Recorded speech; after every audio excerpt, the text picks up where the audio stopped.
बद्रीनाथ भगवान विष्णु के 108 देवी अवतारों में से वैष्णवों के लिए पवित्र तीर्थ स्थलों में से एक बद्रीनाथ है। बद्रीनाथ शहर बद्रीनाथ मंदिर के साथ साथ योग ध्यान बद्री, भव्य बद्री, आदि बद्री और वृद्ध बद्री सहित पंच बद्री मंदिरों का हिस्सा है। अलकनंदा नदी के बाईं ओर तट पर नर और नारायण नामक दो माउंटेन रेंजेस के बीच स्थित भगवान विष्णु के इस धाम के आसपास एक समय में जंगली बेरी बद्री प्रचुर मात्रा में पाई जाती थी। इस बद्री के नाम पर इस धाम का नाम बद्रीनाथ पड़ा। वही बद्रीनाथ नाम होने के पीछे एक कथा भी प्रचलित है दोस्तों। हुआ यूं कि भगवान विष्णु तपस्या में लीन थे कि भयंकर हिमपात होने लगा। हिमपात के कारण भगवान विष्णु भी पूरी तरह हिम में डूब चुके थे। तब माता लक्ष्मी से उनकी ये दशा सहन ना हो सकी और उनके समीप ही एक बेरी यानी कि बद्री के वृक्ष का रूप लेकर उन्हें वर्षा और हिम से बचाने लगे। समय के साथ जब भगवान विष्णु ने आंखें खोली तो देखा कि माँ लक्ष्मी स्वयं हिम से ढकी हुई है। भगवान विष्णु ने माता लक्ष्मी के तप को देखते हुए कहा कि आपने भी मेरे समान ही तप किया है, इसलिए इस धाम को मुझे आपके साथ पूजा जाएगा। साथ ही उन्होंने कहा क्योंकि आपने बद्री वृक्ष का रूप धारण कर मेरी रक्षा की है, इसलिए मुझे भी बद्री के नाथ यानी बद्रीनाथ के नाम से जाना जाएगा। बद्रीनाथ के कपाट सर्दियों के मौसम में बंद रहते हैं। कहते हैं कि मंदिर के कपाट बंद होने के बाद फिर 6 मास तक देवर्षि नारद भगवान की पूजा करते हैं।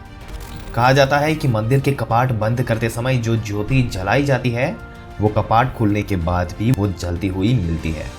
बद्रीनाथ धाम पहले भगवान शिव का निवास होता था और वो यहाँ माता पार्वती के साथ रहते थे। एक बार की बात है कि भगवान शिव और माता पार्वती देखते हैं कि द्वार पर एक बालक बहुत तेज तेज से रो रहा है। माता पार्वती इस दारुण दृश्य को देखकर चुप ना रह सकी और बच्चे की तरफ जाने लगी।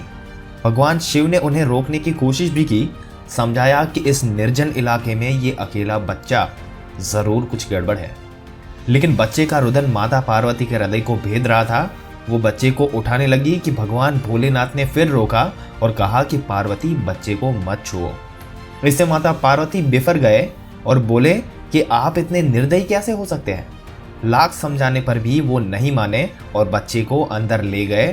थोड़ी देर बाद बच्चा चुप हो गया।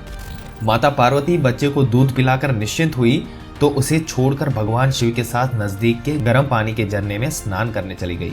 जब वे वापस लौटे तो देखा कि घर अंदर से बंद है। ऐसे में पार्वती आश्चर्यचकित हुई और बोले, ऐसा कैसे हुआ।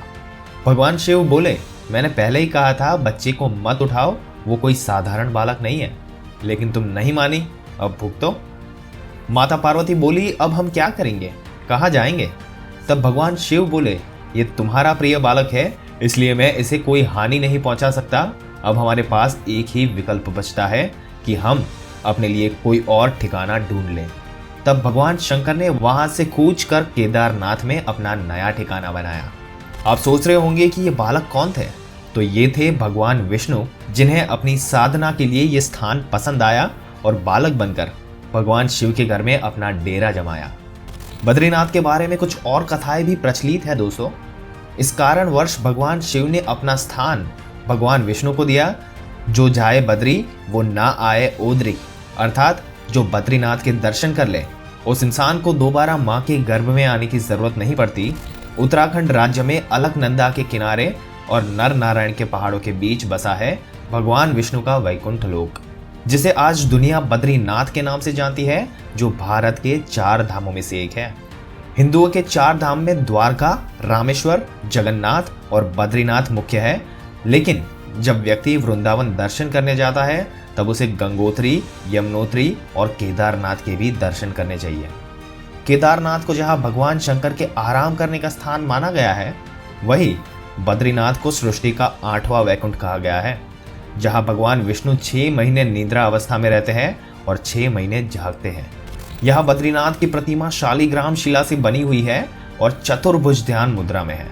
बद्रीनाथ मंदिर का नाम बद्रीनाथ इसलिए पड़ा क्योंकि यहाँ प्रचुर मात्रा में पाई जाने वाली जंगली बेर को बद्री कहते हैं।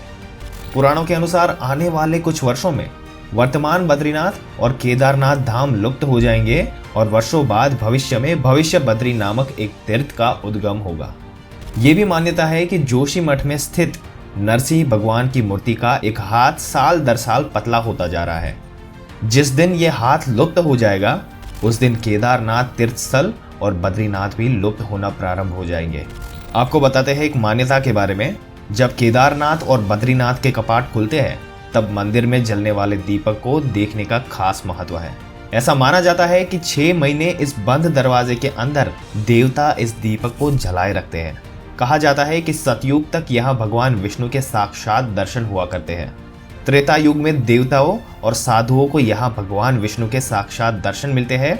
द्वापर युग में जब भगवान विष्णु श्री कृष्ण रूप में अवतार लेने वाले थे उस समय भगवान ने ये नियम बनाया था कि अब मनुष्य को केवल उनके विग्रह के दर्शन होंगे। दोस्तों, आपका क्या कहना है? आप कभी बद्रीनाथ यात्रा के लिए गए हैं?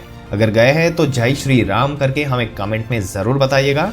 इस वीडियो को अपने तक सीमित ना रख अपने दोस्तों और रिश्तेदारों के साथ जरूर से शेयर करें और हमारी चैनल को सब्सक्राइब करके बेल आइकन जरूर से दबा दें। धन्यवाद।